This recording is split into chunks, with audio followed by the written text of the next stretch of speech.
Selamat datang di Pocong Radio, di mana kamu akan mendengarkan kisah-kisah seram buatanku sendiri. Kisah kali ini tokoh utamanya bernama Dito.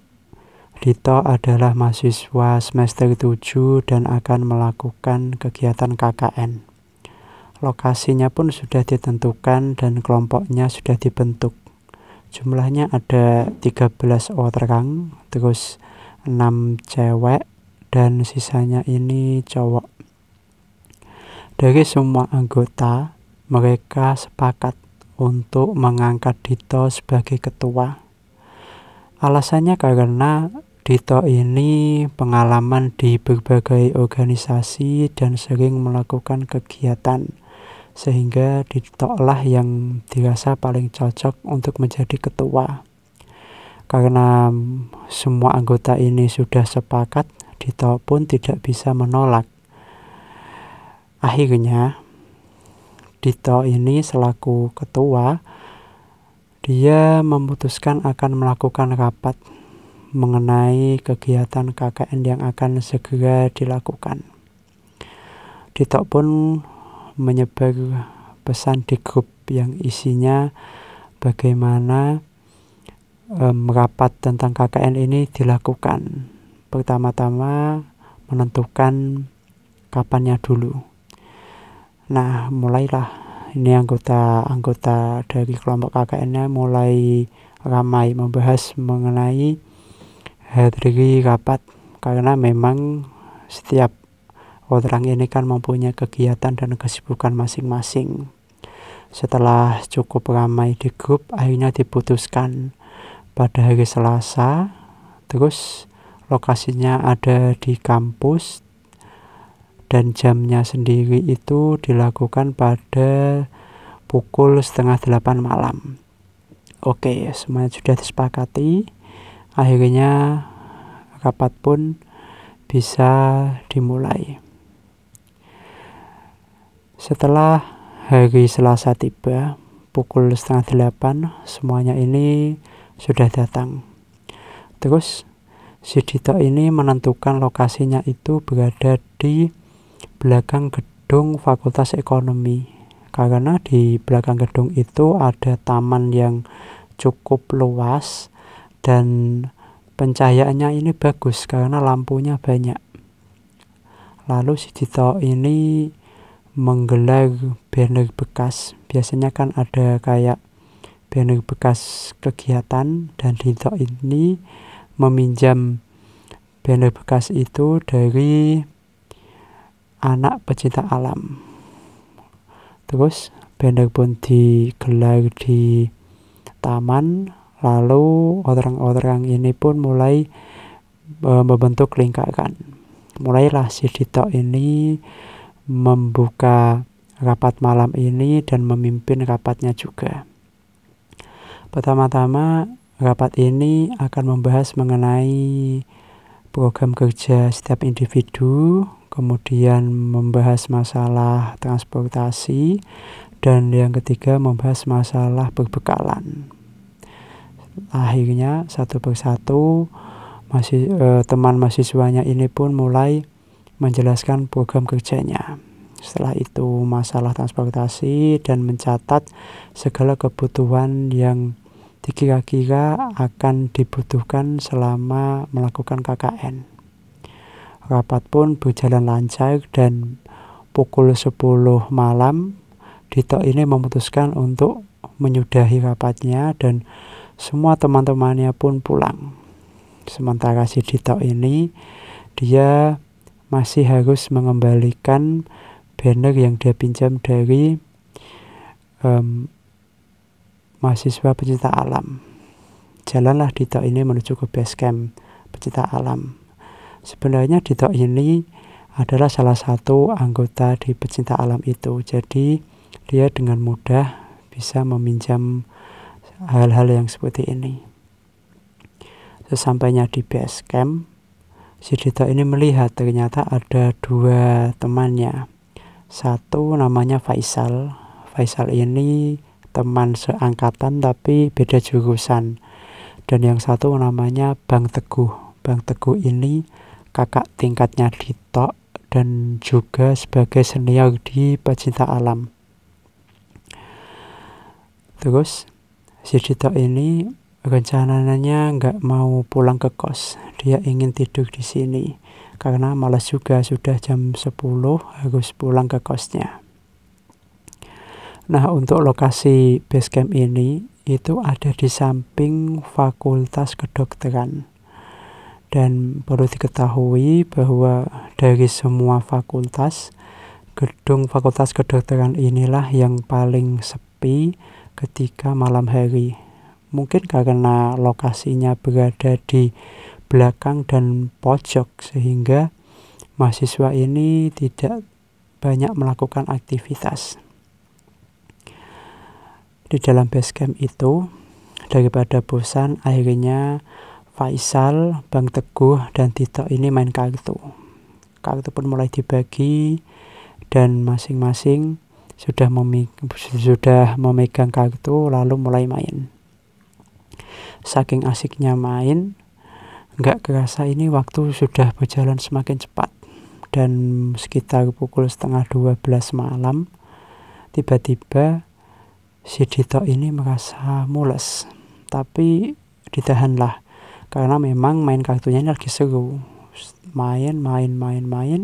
Sekitar setengah jam kemudian si Dito ini sudah gak tahan.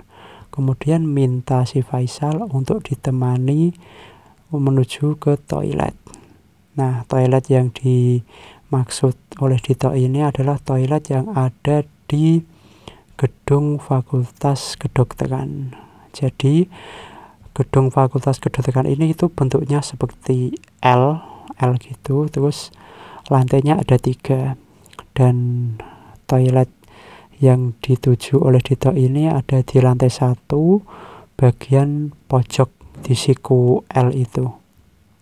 Nah, mendengar itu si Faisal nolak karena sudah banyak mahasiswa yang bercerita kalau di gedung kedokteran itu banyak sekali kejadian-kejadian aneh saat malam hari. Terus karena memang si Dito ini sudah mules, Dito ini bersikeras minta tolong ke Faisal untuk ditemani ke toilet. Tapi yang namanya Faisal juga takut, dia pun nggak berani dan menolak permintaan si Dito. Akhirnya Sing Bang Teguh pun mengalah dan mengantar Dito menuju ke toilet. Keluarlah mereka berdua dari base camp menuju ke toilet.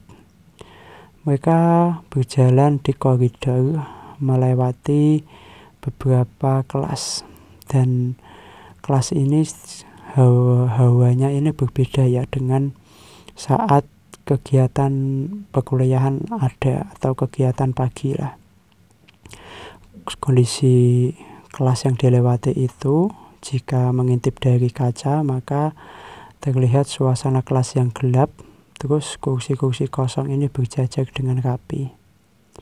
Nah, saking sepinya kejadian itu, si Dito dan Bang Teguh ini padahal berjalannya biasa saja, tapi karena memang sepi, suaranya ini terdengar sangat jelas.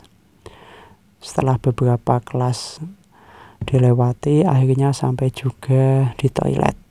Si Dito masuk ke dalam, sementara Bang Teguh ini menunggu di luar. Karena memang si Dito ini mules, jadi si Dito ini di dalam toilet pun lama. Dan saat sedang ada di toilet, tiba-tiba Dito ini mendengar ada suara langkah kaki.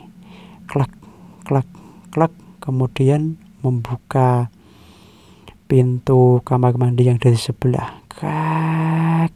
Setelah itu menutupnya. Si Dito nganggap, oh mungkin Bang Teguh mules juga. Lalu Dito pun ngomong, Bang, lo mules juga? Terus ada jawaban dari samping, udah. Mendengar itu si Dito pun lumayan tenang karena minimal ada teman lah di samping. Setelah selesai, si Dito ini keluar dan mencuci tangannya di wastafel. Terus si Dito ini ngomong, "Bang, masih lama nggak?" Nggak ada jawaban. Dito pun berjalan lalu mengetuk pintu toilet. Dak dak dak. "Bang, masih lama nggak?" Nggak ada jawaban. Ketuk lagi. Dak dak dak. "Bang," nggak ada jawaban. Hingga 3 kali ketuk masih nggak ada jawaban. Terus ketika mengetuk keempat kali, tiba-tiba pintunya kebuka. Krek. Dan ternyata di dalam nggak ada orang sama sekali. Terus si Dito ini mikir dong, oh mungkin Bang Teguh sudah selesai dan jalan keluar. Dito pun akhirnya berjalan dong putar balik menuju keluar toilet. Sesampainya di luar, ternyata Bang Teguh nggak ada. Loh, kok nggak ada gitu. Mendadak suhu di sekitar Dito ini terasa semakin dingin. Terus pundak Dito ini terasa berat. Tiba-tiba dari arah toilet ini terdengar srek, srek, srek.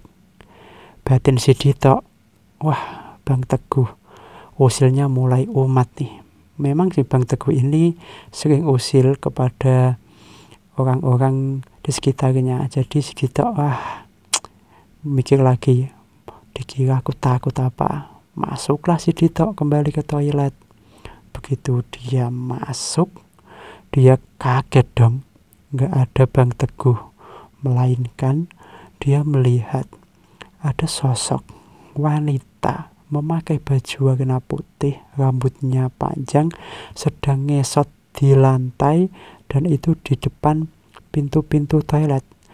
Dan yang lebih mengagetkannya lagi, sosok itu menuju ke arah Dito. Spontan saja Dito pun teriak, kemudian putar balik dan berlari menuju ke base camp lagi. Sesampainya di base camp, di dalam itu sudah ada Bang Dito yang sedang menghisap rokok dan Faisal yang duduk di sebelahnya. Melihat itu Dito pun kesel dong. Wah Bang, lo kebangetan Bang. Kalau usil ya kira-kira dong Bang. Masa ninggalin gue di toilet sendirian? Gak tahu apa. Gue tadi tuh lihat penampakan. Terus si Dito ini terus ya ngomel. Ngomel. Sementara si Bang Teguh ini masih menghisap rokoknya. Tapi tangan kanan yang memegang rokok ini terlihat ini gemetar. Jadi Bang Teguh sendiri ini seperti sedang mengalami sesuatu juga, tapi dia masih diam. Setelah si Dito ini selesai ngomel, berceritalah si Bang Teguh. Jadi sebenarnya Bang Teguh memang menunggu Dito di depan. Karena memang Dito ini lama di toilet, Bang Teguh pun nyalain rokok lah. Baru 1-2 hisep, tiba-tiba ada suara cewek nangis. Asalnya itu dari lantai atas. Batin Bang Teguh, oh cuma ada di lantai atas. Mulailah Bang Teguh ini ngisep rokok lagi. Gak beberapa lama, suara ceweknya ini pindah ke arah pohon mangga yang ada di depan fakultas. Jaraknya ini sekitar 15-20 meteran lah dari tempat Bang Teguh ini berdiri. Nah, si Bang Teguh ini mulai khawatir. Duh, kok suaranya makin deket. Tapi Bang Teguh ini masih bertahan karena si Dito ini masih belum keluar. Kembalilah ngisep rokok lagi. Gak sampai 5 menit, suaranya pindah. Kali ini berada di kelas yang ada di belakang Bang Teguh. Karena penasaran, diintiplah lewat jendela. Dilihat dari dalam kelas itu ada cewek berbaju putih, rambutnya panjang, duduk di kursi paling pojok bagian belakang. Terus cewek itu mainin rambutnya dengan kedua tangannya. Melihat itu, seketika Bang Teguh lari sekencang-kencangnya menuju base camp tanpa mempedulikan bahwa si Dito ini masih di toilet. Ya namanya juga takut. Bang Teguh pun memutuskan untuk lari saja ke base camp yang dirasa lebih aman. Nah, mendengar cerita itu, si Dito ini diam. Ternyata Bang Teguh ini juga mengalami hal yang sama. Nah, si Faisal yang mendengar cerita dari dua temannya itu mengambil kartu lagi, kemudian berinisiatif untuk mengajak mereka main kartu biar suasana hatinya kembali tenang. Dibagilah kartu, kemudian mulai bermain. 1-2 kali main kartu, mulailah si Dito dan Bang Teguh ini kembali bisa tersenyum dan terlihat mulai tenang. Terus permainan kartu pun terus berlanjut hingga akhirnya mereka bertiga ini bisa tertawa dengan lepas karena sepertinya Bang Teguh dan Dito ini sudah tidak memikirkan hal yang dialaminya tadi. Tiba-tiba saat mereka sedang tertawa terbahak-bahak, terdengar suara srek, srek, srek. Suaranya itu berada di samping base camp. Faisal pun nyeletuk. Suara apa ya?